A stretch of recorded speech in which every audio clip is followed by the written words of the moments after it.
ಅಕ್ರಮದ ಬೆನ್ನಲ್ಲೇ ಬಿಜೆಪಿಗೆ ಮತ್ತೊಂದು ಸಂಕಷ್ಟ ಎದುರಾಗ್ತಾ ಇದೆ. ಹಿಂದಿನ ಬಿಜೆಪಿ ಸರ್ಕಾರದ ಹಗರಣವನ್ನ ಕೆದಕ್ತಾ ಇದೆ ರಾಜ್ಯ ಸರ್ಕಾರ. ಕಲ್ಯಾಣ ಕರ್ನಾಟಕ ಪ್ರದೇಶಾಭಿವೃದ್ಧಿ ಮಂಡಳಿಯ ಅಕ್ರಮದ ತನಿಖೆಗೆ ಆದೇಶವನ್ನ ನೀಡಲಾಗಿದೆ. ಈ ಮುಖಾಂತರವಾಗಿ ಬಿಜೆಪಿಗೆ ಇದೀಗ ಮತ್ತೊಂದು ಸವಾಲು, ಮತ್ತೊಂದು ಸಮಸ್ಯೆ ಎದುರಾಗ್ತಾ ಇದೆ. ಮಾನವ ಕೃಷಿ ಸಾಂಸ್ಕೃತಿಕ ಸಂಘದಲ್ಲಿ ಅಕ್ರಮ ನಡೆದಿದೆ ಅನ್ನುವಂಥ ಒಂದು ಗಂಭೀರವಾದಂತಹ ಆರೋಪ ಇದೆ. ಈ ಆರೋಪದ ಬೆನ್ನಲ್ಲೇ ಇದೀಗ ತನಿಖೆಗೆ ಆದೇಶವನ್ನು ಸರ್ಕಾರ ನೀಡ್ತಾ ಇದೆ. ಅಕ್ರಮ ಆರೋಪದ ವರದಿಯನ್ನ ನೀಡಬೇಕು ಅಂತ ಅಪರ ಮುಖ್ಯ ಕಾರ್ಯದರ್ಶಿಗೆ ನಿರ್ದೇಶನವನ್ನ ನೀಡಲಾಗಿದೆ. ಅವ್ಯವಹಾರದ ಬಗ್ಗೆ ತನಿಖೆಗೆ ನಿವೃತ್ತ IAS ಸುಧೀರ್ ಕುಮಾರನ್ನ ನೇಮಕ ಕೂಡ ಮಾಡಲಾಗಿದೆ. ಸೂಕ್ತ ರೀತಿಯಾದಂತ ತನಿಖೆ ಆಗಬೇಕು ಮತ್ತು ವರದಿಯನ್ನ ಸಲ್ಲಿಕೆ ಮಾಡಬೇಕು ಅಂತ ಖಡಕ್ ಆಗಿ ಸೂಚಿಸಲಾಗಿದೆ. ತನಿಖೆಯನ್ನ ಮಾಡಿ 6 ತಿಂಗಳು ಒಳಗಡೆ ವರದಿಯನ್ನ ಸಲ್ಲಿಸಬೇಕು ಅಂತ ತಾಕೀತು ಮಾಡಲಾಗಿದೆ. ಅಭಿವೃದ್ಧಿ ವಿಚಾರಕ್ಕೆ ನೀಡಿದ ಹಣದಲ್ಲಿ ಅಕ್ರಮ ಆಗಿದೆ ಅನ್ನೋದೊಂದು ಗಂಭೀರವಾದಂತ ಆರೋಪ ಇದೆ. ಅಭಿವೃದ್ಧಿ ಆಗಬೇಕು, ಕೆಲವು ಅಭಿವೃದ್ಧಿ ವಿಚಾರಕ್ಕೆ ಸಂಬಂಧಪಟ್ಟಂತೆಗೆ ಹಣವನ್ನ ನೀಡಿದ್ರೆ ಆ ಹಣದಲ್ಲಿ ಅಭಿವೃದ್ಧಿ ಆಗಿಲ್ಲ, ಅಕ್ರಮ ಆಗಿದೆ ಅನ್ನೋದೊಂದು ಗಂಭೀರ ಆರೋಪ ಯಾವಾಗ ಬಿಜೆಪಿ ಅಧಿಕಾರದಲ್ಲಿ ಇದ್ದ. ಸರ್ಕಾರದ ಆದೇಶಗಳನ್ನ ಗಾಳಿಗೆ ತೂರಿ ಅಕ್ರಮ ನಡೆಸಿದ್ದಾರೆ ಅನ್ನೋದೊಂದು ಆರೋಪ ಇದೆ. ಹಿಂದೆ ದತ್ತಾತ್ರೇಯ ಪಾಟೀಲ್ ಅಧ್ಯಕ್ಷರಾಗಿದ್ದಂಥ ವೇಳೆ ಸಾಕಷ್ಟು ಅಕ್ರಮ ನಡೆದಿತ್ತು ಅನ್ನುವಂಥ ಒಂದು ಆರೋಪ ಇರುವಂಥ ಬೆನ್ನಲ್ಲೇ ಇದೀಗ ತನಿಖೆಗೆ ಆದೇಶವನ್ನು ನೀಡಲಾಗಿದೆ. ಅದರ ಜೊತೆಗೆ 6 ತಿಂಗಳು ಒಳಗಡೆ ವರದಿಯನ್ನು ಕೊಡಬೇಕು ಅಂತ ಕೂಡ ಸೂಚನೆಯನ್ನು ಕೊಡಲಾಗಿದೆ. ಅಲ್ಲಿಗೆ ಬಿಜೆಪಿ ನಾಯಕರಿಗೆ ಈಗ ಇನ್ನೊಂದು ಸವಾಲು.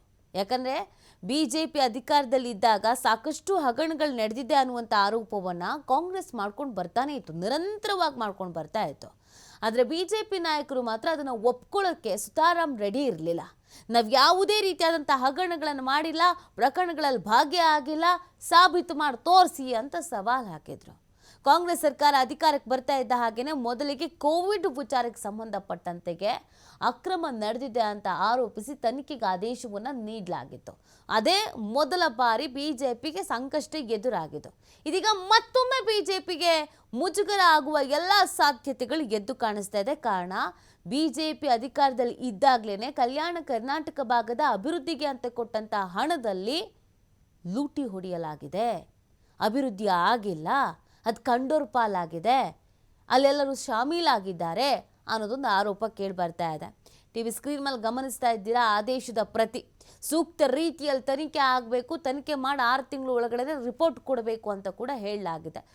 ಇದರಿಂದ ಯಾರ್ಯಾರು ಸಂಕಷ್ಟ ಎದುರಿಸ್ತಾರೋ, ಯಾರ್ಯಾರು ದುಡ್ಡು ಹೊಡೆದಿದ್ರೋ ಎಲ್ಲರೂ ಕೂಡ ಈಗ ಬಯಲಿಗೆ ಬರ್ತಾರೆ. ಇದರಲ್ಲಿ ಸಚಿವರುಗಳು, ಆಗಿನ ಸಚಿವರುಗಳು, ಶಾಸಕರುಗಳು, ಅಧಿಕಾರಿಗಳು ಯಾರ್ಯಾರು ಇದ್ರೋ ಎಲ್ರಿಗೂ ಸಂಕಷ್ಟ ಅನ್ನೋದು ಕಟ್ಟಿಟ್ಟ ಬುತ್ತಿ. ಕಾಂಗ್ರೆಸ್ನ ಈ ನಿರ್ಧಾರ, ಈ ನಡೆ ಬಿಜೆಪಿಗೆ ಇರಿಸು ಮುರಿಸು ತರ್ತಾ ಇದೆ. ಇನ್ನು ಈ ಒಂದು ಹಗರಣದಲ್ಲಿ ಯಾರಾದರೂ ಭಾಗಿಯಾಗಿದ್ರೆ ಅವ್ರುಗಳಿಗೂ ಕೂಡ ಸಂಕಷ್ಟ ಎದುರಾಗ್ತಾ ಇದೆ. ಹಿಂದಿನ ಬಿಜೆಪಿ ಸರ್ಕಾರದ ಹಗರಣವನ್ನು ರಾಜ್ಯ ಸರ್ಕಾರ ಕೆದಕ್ತಾ ಇದೆ. ಏನೆಲ್ಲ ಹಗರಣಗಳನ್ನು ಮಾಡಿದ್ರೋ ಆ ಹಗರಣಗಳು ಎಲ್ಲವನ್ನು ಕೂಡ ಹೊರಗೆ ತೆಗಿತೀವಿ ಅಂತಾನೆ ರಾಜ್ಯದ ಜನತೆಯ ಮುಂದೆ ಹೇಳಿ ಅಧಿಕಾರವನ್ನು ಸ್ವೀಕರಿಸಿದವರು ಕಾಂಗ್ರೆಸ್ನ ನಾಯಕರುಗಳು. ಕಾಂಗ್ರೆಸ್ ಅಧಿಕಾರಕ್ಕೆ ಬರೋದಕ್ಕಿಂತ ಮುಂಚೆ ಒಂದು ದೊಡ್ಡ ಆಶ್ವಾಸನೆಯನ್ನು ಕೊಟ್ಟಿತ್ತು. ಆ ಆಶ್ವಾಸನೆ ಯಾವುದು ಅಂತಂದರೆ ಇದೇನೆ.